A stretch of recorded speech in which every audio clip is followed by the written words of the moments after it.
Coucou ma poupée. Coucou mamie. Ça va mon chéri? Ça va et toi? Ça va. Qu'est-ce que tu fais de beau?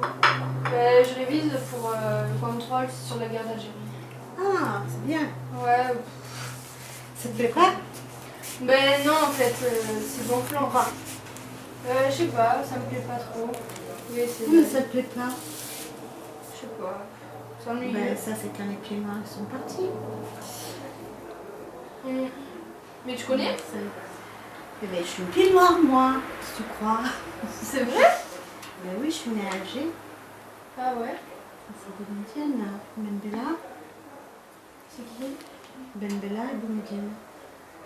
Et c'est... C'était ben, ceux qui se sont battus pour l'Algérie française, des gradés du FLN. D'accord. Et du coup tu connais... Eh bien, si tu veux, on va demander à Pierre de venir, Bah ouais. à mon cousin. Tu connais aussi? Il Il connaît t'a aussi, dit? puisqu'on a été élevés ensemble. Ok, ça va.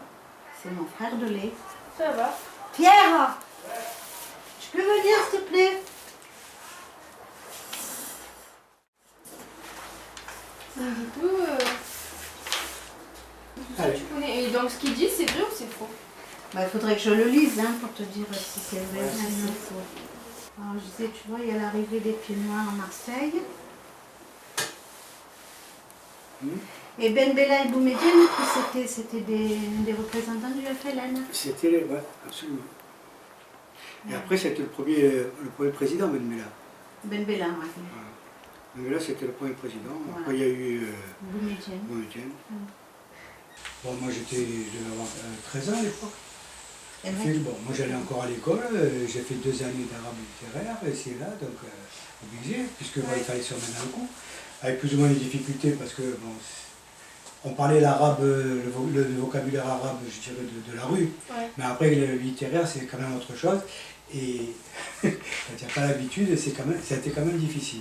Mais bon, ça a duré pendant 2 ans, puis après on est rentré. J'ai rejoint ma cousine. D'accord. Après, Bondy. Ah ouais. Et du coup, ça a changé? Non, c'était tout à fait normal, légitime ce qui se passait. Mais Donc, pour nous, ça n'avait pas changé grand-chose, Non, quoi, finalement, bah, puisqu'on bah, vivait avec eux. voilà, voilà, On c'est ça, était en fait. issus d'un quartier arabe. Donc, en fait, pour nous, ça n'a pas changé grand-chose, quoi, si ce n'est que, bon, c'est vrai qu'il fallait prendre la nationalité algérienne si on restait. Ouais.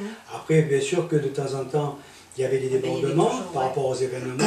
Il y avait des strongas, ce qu'on appelait, la stronga, c'était la bombe qui pétait quand on ne s'attendait pas. Et voilà, qui faisait des dégâts, qui faisait peut-être des morts aussi. Eh bien oui, ça c'est Et comme bon. dans tous les pays, quand tu as des gens qui militent pour quelque chose, comme dans les Pays-Bas, tout ça, ils ne regardaient pas de faire des Mais morts. ça fait quoi, partie, hein, ça fait donc ça partie fait de... partie de... Mais pour ce qui est de la vie, en fait, le commun des mortels, bon, si ce n'est la crainte de bien sûr de se voir passer, et puis d'un coup, bon, il y a une bombe qui a été mise là, mais on ne pouvait rien prévoir. Et heureusement que de toute façon, personne n'y pense à ça, parce que sinon on vivrait fermé, renfermé, Sinon, oui, on faisait plus et on rien. ne pourrait plus bouger. Tandis que nous, on allait, on venait, on continuait. On connaît, ouais, on continue à mener notre... On continuait à vivre Tant tranquille. qu'on se souvienne. Bon, oui, nous, à notre niveau, par Ouais. rapport à l'âge que nous avions à l'époque. Mais bon, non, moi je sais pas, j'ai des souvenirs où c'était la tranquillité, où on vivait comme n'importe quel enfant. C'est vrai que nous, on le voyait aussi avec les yeux d'enfant. Ouais, mais bon. Si on a souffert par les yeux de nos parents. Voilà, Parce c'est que eux, surtout ça. on les entendait dire que non, ils ne voulaient pas que l'Algérie, elle devienne algérienne, parce qu'ils avaient peut-être peur de perdre leur pays. Nous, on n'avait pas... Nous, on est partis avec la valise et nos vêtements. On est partis avec les vêtements et la valise, et puis encore que, par bonheur, compte tenu du boulot que vous faisiez, vous étiez attendus pour être reclassés. Oui, nous, parce que C'est pas la loi de tout le comme monde. papy il a été blessé, il travaillait à la télévision à ce moment-là. Donc on a été pris en charge par la télévision. C'est pour ça que nous, on est rentrés en premier. Mais pourquoi il a été blessé, papy? Eh bien, il était resté dans la voiture. Et il a entendu un coup de feu, il s'est retourné, et le deuxième coup de feu est arrivé, ça l'a touché à l'épaule, au poumon. Au poumon? Et quand il s'est retourné, il y avait 2 tireurs et il y en a un des deux, enfin ça c'est ce qu'on nous a raconté, hein, puisque nous on n'était pas, un des deux qui a dit c'est pas lui, c'est pas lui. Et ils sont partis en courant. Et papy, ben, il est sorti de la voiture, il a pu aller jusqu'à... Il est descendu quelques marches à la porte de service de l'église. Et il est tombé dans le coma. Et c'est une sœur qui est sortie à ce moment-là, c'était presque la fin de la messe, et qui l'a trouvé. Donc elle a alerté tout le monde et les flics sont venus, ils l'ont transporté à l'hôpital. Et là, ben, on lui a enlevé la moitié d'un poumon. D'ailleurs, il y a des gens de l'Ouest qui sont venus, des gens du FLN qui sont venus. Les 2 parties se sont retrouvées dans la même pièce, hein, parce qu'ils connaissaient papy, ils sont venus s'excuser, c'était une bavure, pour ainsi dire. À l'époque, c'est un de nos oncles qui habitait Fort-de-L'Eau, donc en Algérie, et c'était un lieu où on allait, toute la famille allait prendre le bain. C'était le rituel, voilà, tous les dimanches, tous les week-ends, donc on allait là-bas, et c'est là où on a beaucoup grandi, avec Irène, tout ça, et donc nos cousins, cousines. Et donc là, c'était un endroit où il avait bâti tout ça à la force de ses mains, carrément. Et du jour au lendemain, quand il y a eu les problèmes, le conflit, il est arrivé une période où, à un moment donné, il fallait qu'il envisage ce départ. Ce qu'il faut savoir, c'est qu'à un moment donné, ça pouvait se monnayer, ces trucs-là. Mais il est arrivé à un moment donné où c'était des ultimatums. Ils sont venus, ils ont dit, bon voilà, on te donne ça, et tu t'en vas. D'accord.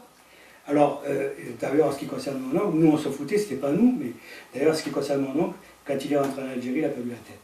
Ouais. De là, il est parti carrément, il a déconnecté, il est parti, il n'avait plus d'Européen, il n'avait plus rien, où il s'était investi à fond dans ce qu'il avait entrepris. Quand il est revenu, quand il est arrivé en métropole, c'était plus du tout le paysage dans lequel il évoluait, c'était plus du tout les mêmes contraintes que si lui n'en avait pas là-bas, là ça devenait des contraintes. Et donc, je veux dire, et tout ça, ça l'a un peu dérangé. Et il a perdu la tête petit à petit, comme ça. Et les amis que vous avez encore des contacts avec eux ou vraiment... Et figure-toi qu'un jour, c'était pour les fêtes de Noël. Et on arrive pour faire des courses, j'étais avec Martine à l'époque et son père. Et on va faire les courses. Donc il rentre dans le magasin, ici et là. Et puis au moment de payer, et puis je sentais quand même qu'on me regardait. Alors j'ai dit, ma foi, je ne sais pas fait attention au début. Puis quand même, ça devient insistant, alors je regarde, mais je ne remets pas la personne.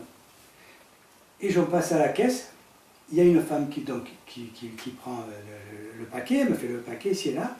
Et au moment de faire la carte bleue, le type il vient, il se pointe et il regarde. Le nom? Et là, il me dit, vous êtes La Fosse? Vous appelez La Fosse? Je dis, oui, oui. Pierre? Oui. Vous êtes d'Alger? Je dis, oui, pourquoi? Alors après je le regarde, et là je le remets. Je dis, Antoine? Pas possible. Voilà, c'est le seul d'Alger de cette époque-là, de ma jeunesse, que j'ai retrouvé. On peut dire que c'était une autre vie. Parce que moi je me rappelle les parents, même Irène, son père comme le mien, ils ne savaient même pas comment s'appelait le président de la République. Ils s'en tapaient, mais alors quelque chose, mais ils prenaient plaisir à dire. Et qu'est-ce qu'ils me parlent politique à nous? Nous, que ce soit l'autre, on s'en foutait, nous on était on était bien, on vivait bien. On ne vivait pas, je veux dire comme dit Richard, mais le peu qu'on avait, ça suffisait. Et on était heureux, voilà. On était la famille, on se retrouvait tout le temps. Mais je pense que c'est le lot de beaucoup de familles, heureusement. Mais c'est vrai que on se contentait de ce qu'on avait, et puis voilà, on n'a jamais été malheureux, on n'a jamais été... Il y avait peut-être mieux, mais bon... Oui, puis il y avait beaucoup moins de besoins à l'époque, voilà, absolument, donc déjà, je veux absolument. dire, comme les gens qui vivaient ici, quoi. Tu vas interroger des personnes comme nous, ils vont te dire on était plus heureux avant que maintenant, parce que maintenant il y a plus de besoins, on veut tout ça. Moi je me souviens à un moment donné, je crois que je devais rester, c'était après l'indépendance, je crois que je devais rester le dernier enfant de cœur de la paroisse. Et c'est vrai, c'est vrai. Et donc on faisait la messe à l'église avec le père Boix. C'était un abbé qui avait été parachuté là.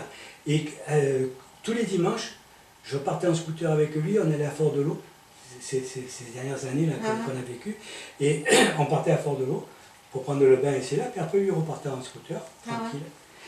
Et là, je me rappelle qu'une fois, je descendais parce que quand on habitait en bas de la rue des Îles, l'église, elle se trouvait en bas de la rue des Îles, après, on continuait. Encore aujourd'hui, je pense pouvoir me rappeler si je devais y retourner, bien que ça s'estompe depuis tant d'années. Mais, et là, j'étais sur un trottoir où à un moment donné, ben, en face de moi, il y a quelqu'un qui a été abattu. Mais il savait ce qu'il faisait. Bon, c'est pas moi qui étais visé. Hein. Oui. Il savait sur qui il allait tirer. Ils ont attendu qu'il n'y ait personne autour. Et bon, et là, ça s'est fait. Bon, mais ça a été. J'ai vécu ça, mais bon, je suis parti en courant, je ne me suis pas attardé, inutile de te dire. Mais voilà. Alors, il pouvait arriver des trucs comme ça. Mais ça, c'est le lot de tous les conflits, dans toutes les guerres. Il y a des innocents qui meurent, il y a des... Malheureusement, c'est comme ça. C'est là, c'était la communion solennelle avec le brassard. J'avais le brassard et tout. Alors, quand tout à l'heure, je te disais que j'avais le collègue avec qui j'avais retrouvé, donc c'était lui, Antoine Quérault. Bon, moi, je suis là. Ouais. Et lui, ben, on fréquentait la même paroisse, et on habitait le même quartier en plus. Donc, je crois qu'il était dans la maison, hein, je crois, je ne me rappelle plus très bien. Et donc... et plus loin, il y aura les photos avec sa mère et son père. Et donc voilà, c'est le seul que j'ai pu retrouver. Vous étiez nombreux. Ah ouais. Et puis comme tu peux voir, c'était mélangé, je dirais. Ouais, voilà. Bah oui, c'est tout mélangé. C'est pas comme dans certains endroits, la ségrégation, où il y a les Français d'un côté. C'est Thérèse. C'est toi? On dirait Marine. Non, on dirait pas toi là. C'est pas la même tête du tout. C'était en quelle année ça? C'était tout petit là. Oh, ça c'est, je sais pas, je devais avoir quoi, 5 ans, quel âge tu me donnes? C'est vrai que j'étais très précoce à l'époque. Non, je sais pas quel... je devais avoir 4 à 5 ans, ouais, j'imagine. Ouais. Et ça c'est mon ex-femme pour rigoler. Ah. En fait, pour rigoler. Bon, après, c'est dommage parce qu'elle m'a pris la photo, mais bon. Après lui, il a fait voilà. Vas-y, où je suis là. T'étais là, non? Voilà. Et ça, c'est Jean-Louis. Ouais. Et c'est tout cousin et cousine, ça? Ça, je suis là. Lui, c'est un cousin. Non, après on ne sait pas qui c'est, parce que voilà, c'est toujours pareil. On a perdu le fil. On a perdu le fil, et ce qu'on aurait dû marquer, bon, derrière.